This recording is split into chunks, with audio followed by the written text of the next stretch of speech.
So, did they finally make a good film based off a video game? I guess we'll find out. First learned about this 7 years ago. On a mission in Brazil to capture a wanted fugitive. When we got there, it tore through our unit in seconds.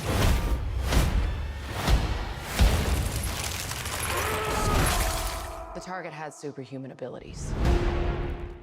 Mortal Kombat follows a young man named Cole, who is an MMA fighter who is chosen as one of Earth's champions to fight against the Outworld to make sure that they don't lose Earth to these evil villain characters, the likes of Sub-Zero and his posse.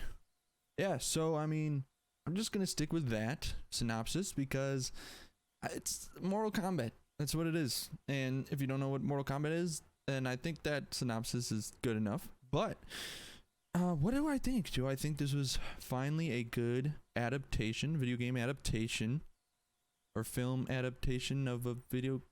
Either way, do I think it was good? I thought it was good. It gave me a lot of what I wanted. There are qualms. It's not a perfect film, but I also think that you're making a Mortal Kombat movie.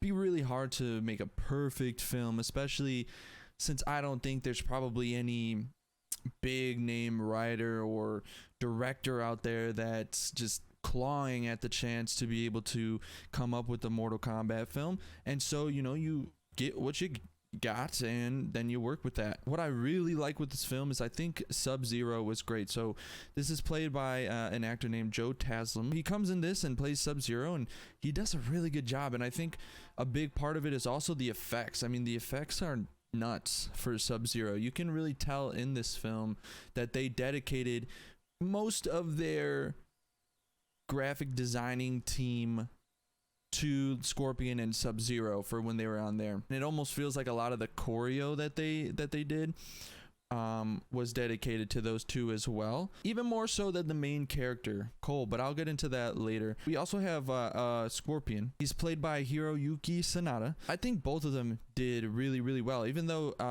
Scorpion wasn't in it a lot. I don't think that's really a spoiler, but that I guess can help for someone who wants to see a film that Scorpion's in so much and is gonna go pay for their ticket. I think that's a good little bit of information that's not spoiling much. Sub-Zero's in it a lot, so I think they were great. I like the voices. Sub-Zero was very menacing, borderline OP, and then Scorpion, again, great voice, really badass action scenes, especially in the very beginning. There's like a really cool scene to start off the film, and I was like, whoa, if the film continues like this all the way through, that it's gonna be a great film. Aside from that, what I liked is it kind of just gave me what I wanted. So if you saw my Kong vs Godzilla review, then you know that I kind of didn't like that they branched into multiple subplots that I didn't really care about, and I think hindered the film. With this one, they have one, the Mortal Kombat, I think, is the scope. It's what brings people in, but also, there's one plot line, which makes sense. You need a story. You can't just have people fighting, or you could, but then at that point, it's just MMA. It gave me a lot of what I wanted. Gave me, a lot of what I didn't, or I was displeased with some.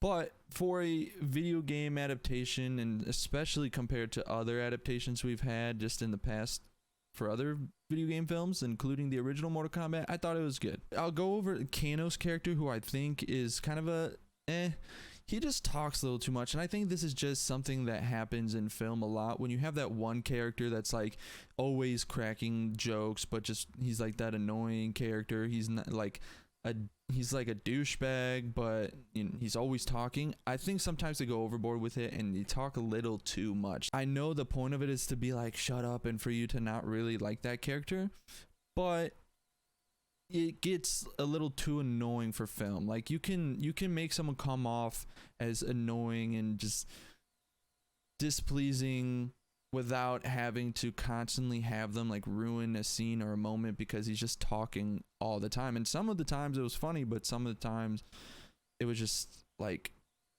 I wish you would just have not written more lines for him to say there. Going on to what I didn't like as much is I felt like for a lot of the other characters, I don't think the choreo was as clean. And aside from Kung Lao, I thought he had like a couple cool scenes, and Liu Kang was alright too, some of the stuff, but I think for the most part, everyone else that was in it had kind of just bland graphics to them. If I had to choose any of the characters for them to dedicate a lot of the GFX to, it would have been Sub-Zero and probably Cole instead of Scorpion, only because Cole is the main character. Or at least, you know, I want Scorpion to have amazing GFX and choreo, but Cole's the main character, you know. He's played by Louis Tan or Tan, and I don't think he particularly did bad or anything like that. I just feel like the power, like, so basically throughout the film, you know, he's a champion, he has the mark, as you saw in the trailer, but he doesn't have his ability yet, and that's kind of that's all of them. That's like him, Jax, Kano, Sonya. They're all trying to search for their ability, right? And so they have to train for the Mortal Kombat tournament so that they can be prepared, but they're not going to win without the ability that they have that they just don't know what it is. So that's pretty much why they go to this cave where Raiden is, and they're training with Liu Kang and Kung Lao. I was disappointed in Cole's ability for being the main character in this large build up to what, you know, he ends up getting. I thought it was extremely bland. It was kind of, this would be maybe giving a little too much, so I'm not going to go too far, but it was kind of a ripoff of a certain Marvel character, and I think you'll know who I'm talking about when you see it. I know some people might be upset that they didn't have all the great characters in Mortal Kombat, because Mortal Kombat has like some phenomenal characters, and there's a lot that are left out, obviously.